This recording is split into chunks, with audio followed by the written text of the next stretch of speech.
Good evening. আজি মই আন এটা বৰ ধুনীয়া মাছৰ কাৰী লৈ আহিছোঁ আপোনালোকৰ ওচৰত।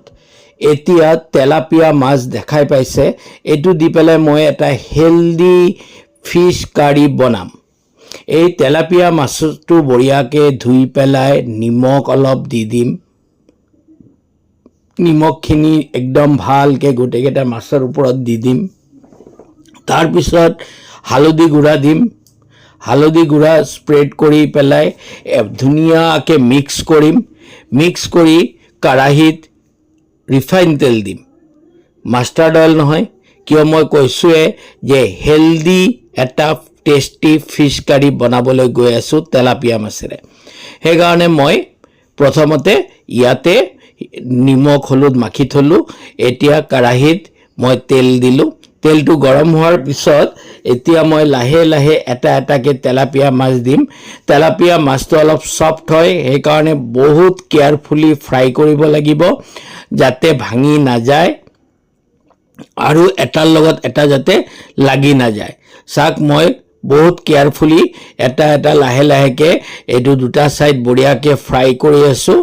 এনেকৈ ফ্ৰাই কৰিব তেলাপিয়া মাছখিনিক, এনেকৈ এটা এটাকৈ ফ্ৰাই কৰিব। আৰু জানে টেষ্টৰ কথা কৈ লাভে নাই, এইটো তেলাপিয়া মাছ এনেই টেষ্টি, আপুনি যদি ফ্ৰাই কৰি খায় তথাপিও টেষ্টি লাগিব। কিন্তু আজি মই অলপ বেলেগ ধৰণত বনাম। তাৰ কাৰণে ইনগ্ৰেডিয়েণ্ট নহৰু, পিঁয়াজ, টমেটোৰ এটা পেষ্ট বনাই লৈছোঁ। আদাও দি দিছোঁ, তাতে দহি লৈছোঁ। আৰু কি ল'ম চাই লওক, তাতে নৰসিংহ পাত দিম। এই তিনিটা হ'ল মেইন ইনগ্ৰেডিয়েণ্ট, মানে যিবিলাক মেইন আমাৰ প্ৰয়োজন হ'ব। এতিয়া অলপমান কালা জিৰা দি দিলোঁ গৰম তেলত। মাছখিনি ফ্ৰাই হোৱাৰ পিছত যিটো তেল থাকি গ'ল, সেই তেলতে আৰু অলপমান তেল দি পেলাই মই কালা জিৰা দি দিলোঁ। কালা জিৰাটো অলপমান ফ্ৰাই হ'বলৈ দিম।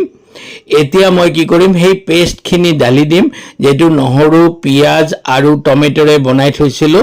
সেই পেষ্টখিনি মই ইয়াতে দি দিম আৰু এইটো বঢ়িয়াকৈ অলপমান ফ্ৰাই হ'বলৈ দিম। আৰু অলপমান পানী দি দিম যাতে পুৰা লাগি নাযায়, পুৰি নাযায়। সেইকাৰণে অলপ শ্লাইট, বেছি নহয় দেই, শ্লাইট পানী দি দিম। এতিয়া নৰসিংহ পাতখিনি দি দিম। নৰসিংহ পাত জানেই হেল্থৰ কাৰণে বিৰাট ভাল, সেইকাৰণে মই নামটো দিছোঁ হেল্ডি ষ্টাইলত মই বনাম। আৰু নহৰু জানে হাই প্ৰেছাৰৰ কাৰণে ভাল।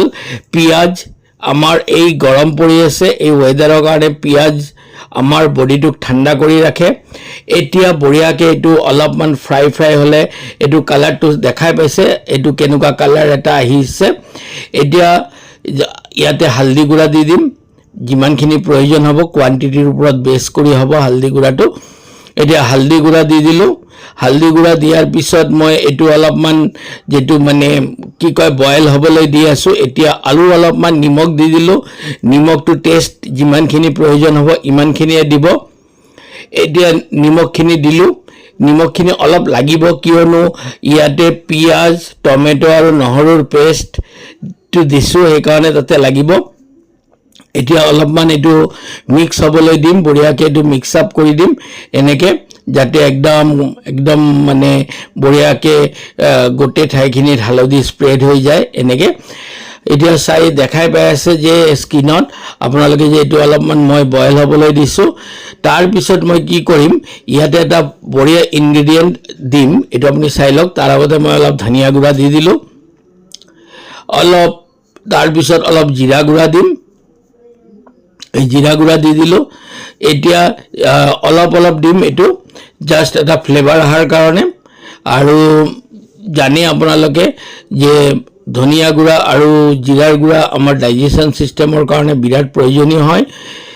আৰু জানে কাৰি পাতা বা নৰসিংহ পাত যিটো আমি কওঁ, সেই পাতৰ এটা বেলেগে ফ্লেভাৰ আছে। আৰু তাতে দুটামান তেজপাত দি দিম, তেজপাত দি দিলোঁ। তাৰপিছত আপুনি এতিয়া দহিটো যিটো আছিল, সেই দহি দি দিম। দহি দি পেলাই এইটোক বঢ়িয়াকৈ আমি এতিয়া মিক্স কৰিম। ইমানে টেষ্টি হ'ব, আপোনালোকে বনাই পেলাই খাই পেলাই ক'ব। সেই দৈ দি দিলোঁ। দৈখিনি দিয়াৰ পিছত এতিয়া ভালকৈ আমি এইটো মিক্স কৰিম।